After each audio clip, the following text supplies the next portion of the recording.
Kaum muslimin dan muslimah rahimani wa rahimakumullah, kembali kita lanjutkan bahasan tentang masalah syarat dalam pernikahan.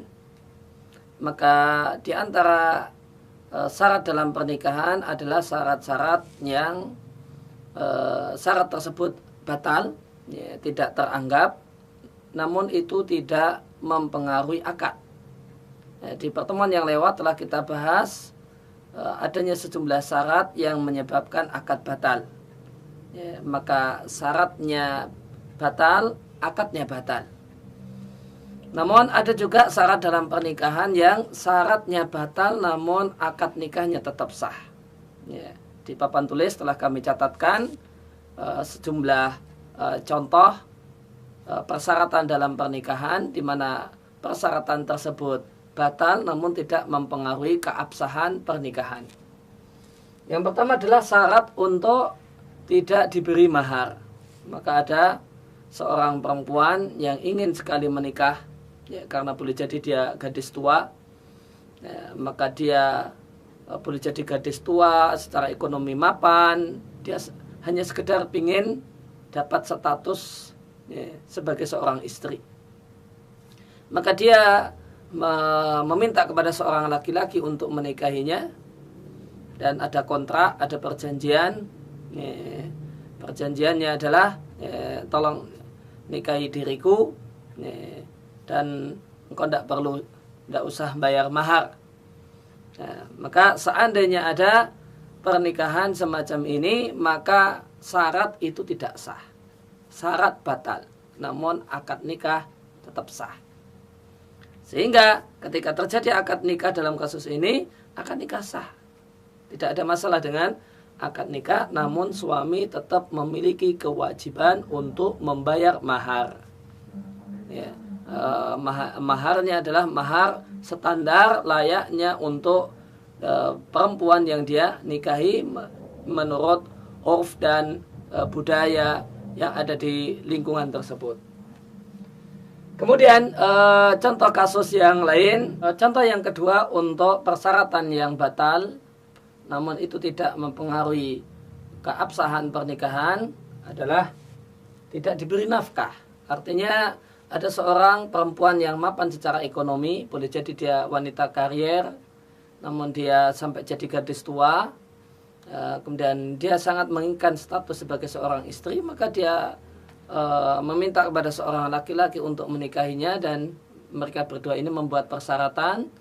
Ya, perempuannya mengajukan persyaratan agar si laki-laki ini mau menikahi, ya, tolong nikahi diriku sehingga aku punya status sebagai seorang istri dari seorang laki-laki dan kau tidak perlu memikirkan kewajiban untuk menafkahiku. Aku rela untuk menggugurkan nafkah sejak awal. Nah, maka kemudian terjadilah pernikahan dengan perjanjian semacam ini. Maka pernikahan akad nikah yang terjadi sah, namun persyaratan tadi batal, sehingga adanya dan tidak adanya sama saja. Oleh karena itu pihak suami tetap secara syariat punya kewajiban untuk menafkahi istrinya. Kewajiban nafkah tidaklah gugur gara-gara perjanjian ini, karena perjanjian ini teranggap perjanjian yang batal karena menyelisihi aturan syariat, yaitu aturan syariat suami memiliki kewajiban untuk menafkahi istrinya. Kemudian contoh yang ketiga tentang perjanjian dalam pernikahan, di mana perjanjian tersebut perjanjian yang batal namun tidak menyebabkan batalnya pernikahan. Contohnya adalah mencerai istri yang lain. Ya, ada seorang perempuan mau dinikahi dengan syarat agar si suami ini menceraikan istrinya yang lain.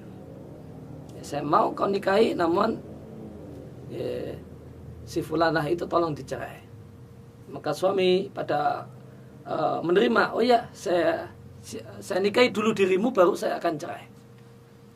Ya, perempuan yang kau minta, istriku yang kau minta untuk kucerai.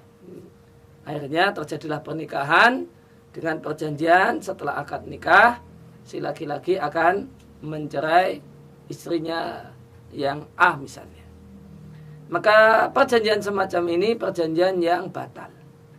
tidak ada nilainya dan tidak teranggap dalam syariat. Sehingga suami tidaklah berdosa, si laki-laki ini tidaklah berdosa ketika dia tidak menceraikan istrinya. Dan akad nikah tetap sah. Perjanjian yang tidak dilaksanakan dalam kasus ini tidak mempengaruhi keabsahan pernikahan. Kemudian contoh yang lain, contoh yang keempat, giliran malam yang tidak sama. Ketika terjadi pernikahan dan pernikahan ini poligami, kemudian istri kedua mengatakan atau suami meminta, saya mau menikahimu, namun saya tidak bisa memberikan giliran malam yang adil. Maka saya cuma seminggu, bisanya cuma berada di rumahmu cuma sehari. 6 hari yang lain di istri pertama. Mau tidak? Akhirnya si perempuan mengatakan bersedia dinikahi jadi istri kedua dengan pembagian hari yang tidak adil, tidak sama dengan istri sebelumnya. Maka perjanjian semacam ini perjanjian yang batal, namun akadnya tidak batal. Akad nikah tetap sah, namun perjanjian tersebut tidak teranggap adanya, sehingga suami meskipun sudah ada perjanjian, suami ini tetap memiliki kewajiban untuk membagi giliran hari dan malam di antara istrinya secara adil. Kalau istri pertama 2 hari, maka istri yang kedua 2 hari dan seterusnya. Kalau istri pertama sehari, maka istri kedua sehari. Jika istri pertama seminggu, maka di istri yang kedua juga seminggu dan seterusnya. Kerelaan si istri kedua untuk diberi jatah waktu yang tidak adil, yang ini telah disepakati di awal pernikahan, tetap tidak menghilangkan kewajiban untuk bersikap adil. Sehingga ketika perjanjian tadi dilaksanakan, pembagian hari yang tidak adil tadi dilaksanakan oleh si suami, maka dia berdosa karena tidak bersikap adil terhadap istrinya dalam pembagian malam. Kemudian contoh yang terakhir dalam kajian kita kali ini adalah perjanjian kalau istri ini dalam kondisi perawan ternyata tidak perawan. Maka seorang laki-laki, saya bersedia menikahi fulanah, membuat kesepakatan dengan walinya, kalau saya mau menikahi putrimu dengan syarat dia masih perawan. Akhirnya dan disepakati. Ternyata setelah dikumpuli diketahui kalau sudah tidak perawan lagi. Maka perjanjian ini akad nikah tetap sah. Ternyata perjanjian yang tidak sesuai dengan kenyataan itu tidak merusak akad nikah. Cuma dalam kasus ini pihak laki-laki punya hak untuk fasakh, membatalkan pernikahan karena ternyata tidak sesuai dengan kesepakatan awal. Demikian contoh-contoh kasus di mana ada perjanjian dalam pernikahan yang perjanjian itu batal, namun tidak menyebabkan batalnya pernikahan. Mudah-mudahan ini bisa menjadi ilmu yang bermanfaat bagi kita sekalian.